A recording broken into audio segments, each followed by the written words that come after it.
can be good, especially if caught early. And now new technologies are helping to speed up the diagnosing process.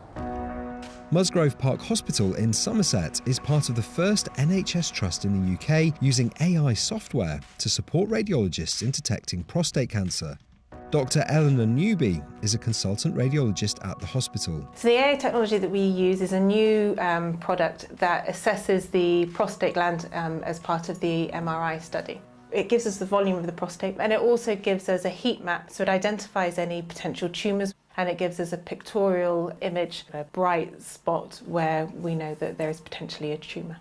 The trust has taken into account that relying on a computer to spot a tumour may sound unnerving to some. We trialled it against over 700 of our patients. We found that the software was very accurate when comparing its results with the results of our reporting radiologists, so we were confident that it would be safe for the patients. Any delays to treatment are likely to be negative, but using AI, the trust aims to consistently meet 28-day NHS diagnosis targets. When we've identified a lesion on MRI, what that allows the urologist to do is to make sure that they've biopsied the correct area. We want to identify the cancer before it's left the gland, before it's spread, so the earlier they get diagnosed, the more likely that is to be the case. Les Perry from Somerset may be alive today thanks to AI. In 2014, he had noticed a change in his toilet habits, so went to his GP for tests. We got results back and thankfully all was okay at that stage. So then decided to put me on blood tests, which I continued doing over the years. 10 years later, those tests revealed a potential problem, and Les had an MRI scan. After AI indicated an area of concern, a biopsy discovered cancer, and Les has now undergone radiotherapy. They said they caught it early. AI must be an advantage for the doctors. Obviously, I hope they're going to tell me that everything's been successful and that we are clear for the time being. And it isn't just prostate cancer AI is being used to detect. Previously, we've looked at how it's being used in bowel cancer screening. And this month, the government announced 700,000 UK women will take part in a world-leading trial to test its uses in catching breast cancer earlier. But while women between the ages of 50 and 71 are screened every 3 years for that condition, there is nothing similar for men and prostate cancer. David James from Prostate Cancer Research wants that to change. Is it working? Men having to come forward themselves for testing? No, is the short answer.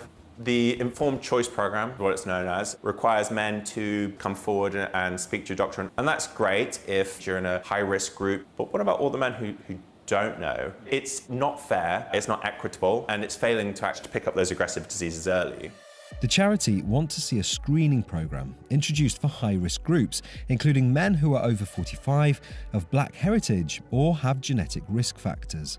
With Mark, he experienced a few mild symptoms, mainly getting up in the night to go for a pee. But are there symptoms that guys should be aware of in terms of their prostate health? The urgency with which you're needing to pee, pain in the lower back area, blood in the urine, some erectile dysfunction, those might be symptoms of prostate cancer. They might also be symptoms of other things. So that is something you should go speak to your GP about.